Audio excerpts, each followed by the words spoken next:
자, 반갑습니다. 오늘은 고난주간 특별 새벽 기도의 이제 마지막 날인데요. 참 그간 수고 정말 많으셨습니다. 주님의 고난을 묵상하면서 또 주님을 따르고자 새벽마다 함께 교회를 이루셨던 모든 성도님들께 진심으로 감사를 드리고요. 앞으로도 우리 주님을 깊게 생각하심으로 날마다 주님과 함께 동행하실 수 있는 우리 모두가 되시기를 진심으로 축복합니다. 십자가는 부활과 함께 기독교의 중심이 맞습니다. 또한 우리의 신앙의 중심이기도 합니다. 그러기에 바울 선생님이 말씀하신 것처럼 십자가의 도를 깨닫기 전에는 예수를 알 수 없다. 그러니까 우리가 예수를 안다 말해도 반드시 십자가의 비밀과 도를 알아야 예수를 아는 것이다. 그렇게 말씀하신 것은 언제나 옳은 말씀입니다.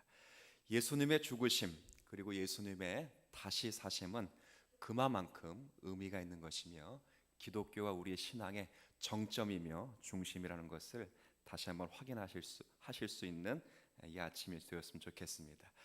이제 특별 새벽 기도의 마지막 시간으로 저는 이제 계시록의 말씀을 마지막에 묵상하면서 우리 신앙의 중심에 여전히 예수님의 죽으심이 있다. 이것을 제가 다시 한번 확인시켜 드리기 위해서 이 말씀을 뽑았습니다. 그래서 제가 제목을 뭐라 붙였냐면 죽임을 당한 어린 양이다.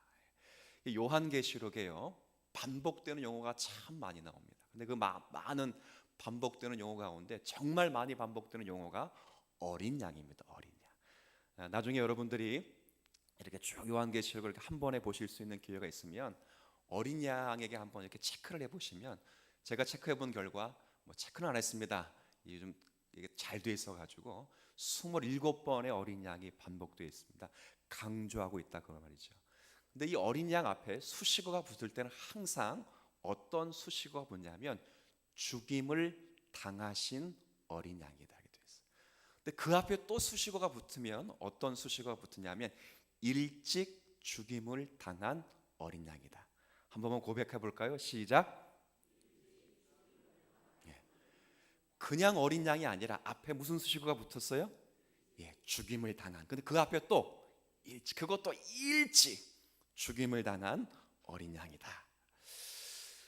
왜 천상에서 보여주신 하늘 그 영광의 모습이 그 가운데 그 예수 그리스도의 모습이 어린 양의 모습으로 비춰지는 것일까?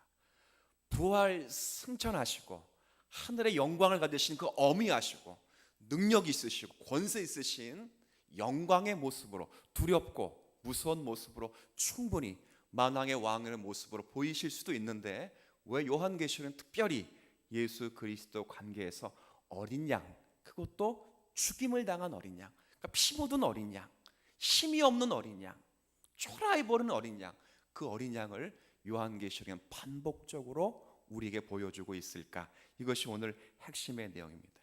그래서 그 말씀을 묵상하면서 이런 모습으로 우리에게 비춰주시는 하나님의 뜻은 무엇이고 이 모습을 통해서 우리가 뭘 느껴야 되며 무엇을 다짐해야 되는가 잠시나마 생각해 보도록 하겠습니다. 오늘 계시의 말씀은 사도 요한이 잘 아시는 대로 반모섬에서 귀양살이를 할 때요 하루는 환상 중에 하나님의 나라의 큰 영광을 보았습니다.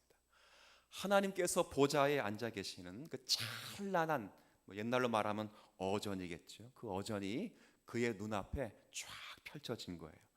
그 어전을 보는데 그 보좌에는 하나님께 정말 아주 멋있게 보좌에 앉아 계시고 그 보좌를 중심으로 해서 내 생물과 내 생물 뒤에는 24명의 장로들이 꽉 차 있고 그리고 그 내 생물과 24 장로 그 주변에는 또 천천만만의 천군 천사가 자리를 꽉 차고 있는 영광의 모습을 보았어요. 근데 그 영광의 모습 가운데 이 사도 요한에게 아주 눈에 띄게 다가온 것은 그 가장 중앙에, 그러니까 하나님의 보좌 바로 앞에 누가 계시냐면 예수님이 계시는데 그 예수님이 계신 그 자리에 예수님 모습을 사도 요한이 어떻게 보았냐면 6절, 제가 조금 전에 설명했던 그 표현이거든요. 한번 이 표현을 보죠. 6절에 내가 또 보니 보좌와 하나님의 보좌와 그 주변의 네 생물과 그 주변의 24 장로들 사이에 그다음 한 어린 양이 서 있는 것을 보았는데 일찍이 죽임을 당한 것 같더라. 이렇게 되어 있어요. 그 가장 중앙에 계신 그 예수님의 모습이 어린 양인데 그것도 죽임을 당한 일찍 죽임을 당한 어린 양 같더라. 이 어린 양이라고 하는 것은 우리가 아는 것처럼 십자가에 죽으신 예수님의 모습입니다. 그러니까 십자가의 죽으심을 갖고 있는 그 흔적을 가지고 계시는 예수님의 모습을 이야기하는 것이죠. 단번에 알 수 있는 것처럼 십자가에 죽으신 예수님이시로구나. 십자가에서 피 흘리신 바로 그분이시로구나. 이것을 우리에게 알려줘요. 근데 놀라운 것은 이 어린 양이 7절 보십시오. 7절에 보면 그 어린 양이 나와서 보좌에 앉으신 이의 오른손에서 한번 같이 읽어봅시다. 두루마리를 취하시니라. 자, 누가 취했어요? 어린 양이. 힘없어 보이고 초라해 보이는 피를 절절 흘리고 있는 어린 양이 하나님의 오른손에 있는 두루마리. 1절에 보면 우리가 읽었는데 제가 구두 설명을 해드릴게요. 1절에 보면 그 보좌에 멋지게 앉아 계신 하나님 오른손에 두루마리 한 권의 책이 있어요. 말려있는 두루마리 한 권의 책. 이 책은 안팎에 글이 써 있고 7인으로 딱 봉인되어 있는 정말 완벽한 책이에요. 이건 다른 책이 아니라 이 세상을 경영하는 하나님의 경영백서고 하나님의 백성을 어떻게 구원하실 것이며 세상의 역사를 어떻게 심판하실 것인가에 관한 그 약속의 내용이 기록되어 있습니다. 다시 말하면 요한계시록 6장 이후에 기록된 모든 내용이 이 두루마리 책에 다 기록되어 있어요. 근데 문제는 안팎에 쓰여져 있지만 두루마리에 뭐가 쳐 있다고요? 인이 봉인이 딱 되어 있어요. 그것도 7봉인으로 되어 있어서 어느 누구도 그 봉인을 뗄 수 없습니다. 천사 중에 한 사람이 말하죠. 누가 인을 떼기에 합당하뇨? 하늘에 있는 자도 아니고 땅에 있는 자도 아니고 땅 아래에 있는 자도 이 인을 뗄 자가 없다. 그러니 사도 요한이 통곡을 합니다. 하나님의 거룩한 뜻을 알고 싶은데 그 뜻을 풀어줄 자가 없으니 울지요. 그때 24 장로 가운데 한 분이 말합니다. 딱 한 사람이 계시는데 그 사람 바로 유다의 자손이요 다윗의 뿌리시니 그가 이 인을 뗄 것이다. 근데 그 인을 떼신 모습이 바로 누구라고요? 죽임을 당한 어린 양이에요. 어린 양. 참 놀랍지요. 아주 멋있고 위험스러운 그런 모습을 비추지 않고 죽임을 당하고 초라하고 피 흘려 돌아가시는 어린 양의 모습이 바로 여기에 등장하고 그 어린 양이 두루마리를 받고 인을 떼고 있는 표현이 나와 있습니다. 그리고 8절에 보면 이제 놀라운 것은 그 두루마리를 취할 때 한번 잠깐 제가 읽어드릴게요. 8절에 두루마리를 취하심에 내 생물과 24 장로들이 그러니까 하나님 보좌 주변에 계셨던 내 생물과 24 장로들이 그 어린 양 앞에 뭐 했어요? 엎드려서 각각 검은고와 향이 가득한 금 대접을 갖고 찬양과 노래를 불렀더라. 그러니까 내 생물과 24 장로들이 그렇게 했고, 자 11절에 내가 또 보고 들음에 내 생물과 24 장로들뿐만 아니라 그다음 보좌와 생물들과 장로들 둘러선 많은 누가요? 천사들의 음성이 있으니 그 수가 만만이요 천천이라. 그들이 큰 음성으로 찬양을 합니다. 12절 같이 읽지요. 큰 음성으로 이르되 죽임을 당하신 어린 양은 능력과 부와 지혜와 힘과 존귀와 영광과 찬송을 받으시기에 합당하도다. 천천만만의 천사가 찬송을 하요. 근데 그렇게만 끝나지 않고 13절 보세요. 또 내가 들으니 하늘 위에나 땅 위에나 땅 아래와 바다 위에 또 그 가운데 모든 피조물들이 이제 천천만만의 천사뿐 아니라 모든 우주 만물의 피조물들이 이르되 함께 같이 읽습니다. 보좌에 앉으시니와 어린 양에게 찬송과 존귀와 영광과 권능을 세세토록 돌릴지어다. 아멘. 그렇죠. 어린 양이 하나님의 그 두루마리를 받아 인을 떼시려고 하시는데 내 생물과 24 장로들과 천천만만의 천사들과 그리고 모든 우주 만물이 그 앞에 경배하여 어린 양이신 예수 그리스도를 찬양하고 있다. 이것을 지금 사도 요한이 환상으로 보고 있습니다.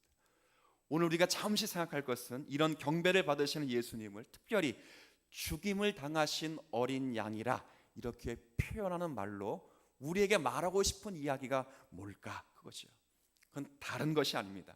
하나님의 오른손에 있는 두루마리를 받아 인을 때는, 그래서 이 세상의 역사를 심판하시는 그 예수가 바로 저와 여러분을 위해 죽으신 이신 어린 양이라는 것을 알려주시기 위함이다, 그 말이에요. 그러니까 그 심판을 하시는 분이 누구시냐? 나를 위해 뭐 하신 분이요? 죽으신 분이에요. 이게 얼마나 큰 위로가 되냐. 세상을 심판하는데 그 심판하시는 분이 나를 위해 죽으실 수 있었고 나를 위해 죽으신 분이라면 무엇이 두려울 것이 있겠느냐, 그 말이에요. 그렇죠? 제가 옛날에 한번 그런 비유 든 적이 있죠. 제가 이제 군에서 자격시험을 봐요. 자격시험. 아주 이제 어려운 시험인데, 제가 이제 사단 대표로 자격시험을 시험을 보러 가는데, 이건 보나마나 떨어지는 시험이 100%입니다. 뭐 대학에서 공부해서 간 것도 아니고 군에 가서 대학 전공 그거 했다고 해서 그냥 사단에서 한 명씩 대표 뽑아가지고 시험 보는데 우트가든 1호는 붙었어요. 아주 두드려 맞아 붙었는데, 문제는 실기 시험에 이건 100% 떨어져요. 근데 떨어지면 죽거든요. 사단 대표로 나갔으니까 떨어지면 죽고 붙으면 포상휴가라. 그러니까 이건 떨어질 게 불보듯 자명한데 딱 시험을 갔는데, 글쎄 놀랍게도 그 시험의 감독관이 제 지도교수예요. 교수. 자, 제가 시험에 부탁해요, 떨어졌게요. 무엇이 겁이 나겠느냐, 그 말이요. 제가 틀리는 게 있으면 와가지고 쳐요. 왜 치는 거예요? 틀렸다, 그 말이에요. 틀렸다. 아멘. 틀렸다, 그 말. 뭐가 겁나겠어요? 제가 그래서 휴가를 갔겠어요, 못 갔겠어요? 갔어요. 그 덕분에 제가 기네스북 하나 갖고 있잖아요. 최연소 기사 1급 자격증. 그건 다 누구 때문에? 제 실력이 아니라 그 말입니다. 이 세상을 이기거나 이 세상에서 성도가 승리할 수 있는 것은 여러분의 실력과 여러분의 경험이 아니라 그리스도 예수가 여러분을 위해 죽으셨기 때문이다, 그 말이죠. 그 예수가 우리를 위하여 세상 역사를 쓰시는데 무엇이 두려울 것이 있겠느냐, 그 말이에요. 그 말. 맞지요? 지난 고난 중을 통해 생각해 본 거, 주님이 나를 위해 죽으셨다면 무엇을 못 주시겠느냐, 그 말이죠. 이게 고난 주간을 보내면서 여러분이 누려야 될 확신인 줄 믿습니다. 무엇이 두렵겠습니까? 예수님보다 나를 사랑하시는 분은 없습니다. 이 세상 그 누구도 나를 위해 생명을 바치실 수 있는 분은 없습니다. 예수님만큼 변치 않는 사랑을 가지고 나를 끝까지 사랑하시는 분도 없습니다. 끊임없이 이스라엘 역사 속에서 저들이 배신하였을지라도 피로 값주고 사신 저들을 포기하지 않고 긍휼을 보이시는 분이 지금도 우리를 위해 역사하고 계시기 때문에 무엇이 겁날 것이 있겠느냐. 성경은 그 이야기를 하고 있죠. 왜요? 이것은, 이 확신은요, 내가 구원을 받았기 때문에 하나님의 뜻대로 살아야지라는 결심에서 나오는 것이 아니라 자신의 못남에도 불구하고 하나님의 사랑이 끊이지 않을 것이라는 확신 속에서 우리가 이 고백을 누릴 수 있는 것이다. 성경은 그 이야기를 하고 있어요. 이 땅에 주님의 교회들이 왜 소망이 있는지를 잘 생각하십시오. 교회 가운데 좋은 목회자가 있다고요? 아닙니다. 교회 가운데 좋은 성도가 있어서 이 교회들이, 주님의 교회들이 소망이 있다고요? 아닙니다. 주님이 그 교회를 붙들고 계시고 그 교회를 위하여 죽으셨기 때문에 주님의 교회들은 소망이 있는 줄 믿으십시오. 이게 우리가 살아가는 자리입니다. 계시록 3장에 보면 4대 교회가 나와 있습니다. 칭찬은 없고 모두가 다 책망입니다. 뭐라고 책망하냐면, 책망 가운데 이런 책망이 있어요. 너희들은 살아있다 말하나 실상은 죽었다는 말입니까? 살았다는 말입니까? 그러니까 성도들은 자기들은 살았다 말하지만 실상은 죽었다는 거예요. 근데 거기에 주님의 모습이 어떻게 기록되어 있어요? 내가 그러나 지금도 일곱 영을 붙들고 일곱 별을 붙들며 너희에게 말한다. 회개하라. 그렇지 않으면 도적이 임하는 것처럼 내가 찾아가서 너희를 두드려 팰 것이다. 그게 뭐예요? 지금 회개하라. 그렇지 않으면 내 인생 가운데 회개하도록 눈물을 흘리도록 내가 따끔하게 손을 볼 것이다. 그러니 정신을 바짝 차리고 다시 돌아와 주의 뜻을 이루어가며 살아라. 그거죠. 끝을 낸다는 것이 아닙니다. 다시 찾아오셔서 정신을 차리도록 그렇게 하시겠다. 그 이야기를 하고 있다 그 말이에요. 바로 그분이 자기 백성을 포기하지 않는 그분이 저와 여러분을 위하여 죽으셨던 예수 그리스도시고, 그분이 하나님의 뜻을 이루시기 위해 지금도 살아계셔서 여러분을 위해 중보하시고 이 만물의 역사를 쓰고 계시는 하나님의 은혜의 하나님의 자녀로의 복을 누리실 수 있게 하시는 주님이신 줄 여러분이 간절히 아실 수가 있으셔야 돼요. 지금도 그리스도는 교회를 보호하시고 인도하십니다.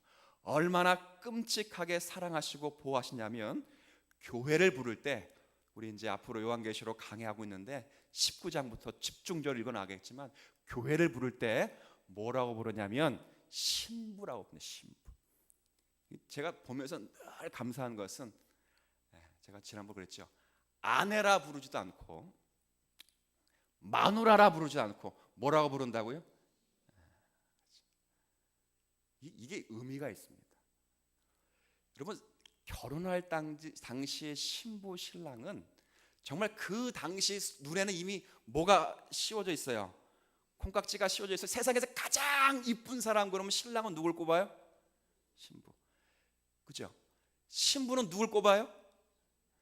지금 여러분은 아니죠. 그죠? 지금 내 남편, 내 아내는 왜 이렇게 됐을까? 그건 묻지 마세요. 하나님 역사 섭리 가운데 그렇게 된 거니까 묻지 마시고, 옛날엔 가장 아름다운, 남자에게 아름다운 건 신부였고 신부에게 아름다운 건 신랑이었어요. 그렇죠? 눈이라도 빼어줘도 아깝지 않을 것이고, 둘이라면 지옥의 불구덩이에도 들어갈 수 있는 용기가 있었습니다. 그렇죠? 주님이 지금도 우리를 그렇게 보신다 그 말이에요. 그렇죠? 정말 죄악 가운데 있는 우리가 예수 그리스도의 생명을 갖고 이 가운데 의인된 성도의 삶을 살지만 죄의 본성 가운데 여전히 노출되어 있어서 날마다 죄를 짓고 쓰러지고 넘어질지라도 우리를 누구처럼 봐요? 신부. 왜? 예수님의 눈에 뭐가 씌워졌어요? 콩깍지가 씌워졌어요. 벗어질 수 없습니다. 약속으로 그렇게 하셨기 때문에 지금도 우리를 그렇게 보신다는 것이 얼마나 큰 위로인가를 여러분이 생각을 하실 수 있어야 합니다. 그러면 우리는, 모든 집중을 받고 있는 우리는, 모든 사랑을 받고 있는 우리는 어떠해야 하겠는가, 그거죠. 고난주가 마지막 이 날을 맞이하면서 여러분이 그 사랑을 받고 있다는 것으로 만족하지 마시고 나를 사랑하시는 예수님을 배우시고 알아가시고 그 어린 양을 공부하시고 묵상하실 수 있는 여러분의 생애가 되시기를 축복합니다. 그래서 히브리서 12장에 뭐라고 그랬어요? 예수를 깊이, 따라해 볼게요. 깊이. 그다음 뭐예요? 네, 생각. 시작. 생각하라. 생각하라. 깊이 생각하시라. 그분을 생각하지 않으면 힘없습니다. 목사도 사례를 많이 주기 때문에 힘나는 거 아닙니다. 성도님들이 대접을 잘해준다고 힘나는 것 아닙니다. 한시절입니다. 저희가 힘낼 수 있는 것은 성경의 말씀 속에 그리스도의 십자가 앞에 깊이 들어가서 그 깊은 은혜를 제가 몸소 체험하고 그 말씀 앞에 저도 그죠? 감화 감복을 받아야 여러분 앞에서 설교할 수 있는 힘이 생기는 줄 압니다. 마찬가지예요. 여러분이 힘이 나고 이 세상을 넉넉히 이길 수 있는 것은 하나님의 그 크신 사랑을 꽉 붙잡고 나를 사랑하신 이가 누구신가, 그 신랑이 얼마나 아름다운가를 말씀을 통해서 확인할 때 여러분의 인생에 기쁨과 감사가 있을 것이다. 저는 그렇게 생각합니다. 특별 새벽 기도회를 마치는 이 시점에서 주님의 사랑을 배우시고 주님을 알아가시고 신뢰하시고 찬양하실 수 있는 성도로 다짐하는 우리 모든 심령들이 되시기를 주님의 이름으로 축복을 드립니다. 제가 광고 말씀 하나 드릴게요. 새벽 예배와 관계해서 내일은 이제 특별 새벽 예배는 다 끝났는데 내일은 부활주일 새벽 예배이기 때문에 시간은 동일하게 5시 30분으로 드립니다. 여러분, 그 부활절 새벽 예배는 나와야 됩니까? 나와야 되지 말아야 됩니까? 그거 제가 묻지 않습니다. 제가 묻지도 않고 답도 원하지 않아요. 이렇게 하면 돼요. 나와서 주일날 온 주일날 온종일 주일 잘 성수, 말도 안 나오네요. 이 새벽에는 정신도 없지만 말도 꼬입니다. 여러분 이해해 주십시오. 그러니까 주일을 온종일 성수할 수 있겠다 그럼 나오십시오. 근데 난 못하겠다, 나오지 마십시오. 괜찮습니다. 제가 그거 갖고 뭐라 그러지 않습니다. 새벽에 나와서 주무시는 분 은혜입니다. 은혜. 그 뭐 그죠? 나오신 거 아니에요. 나오신 괜찮으니까 여러분 잘 분별하셔서 편하게 하시고, 안 나오셨다고 쌍심지를 키고 보지 마십시오.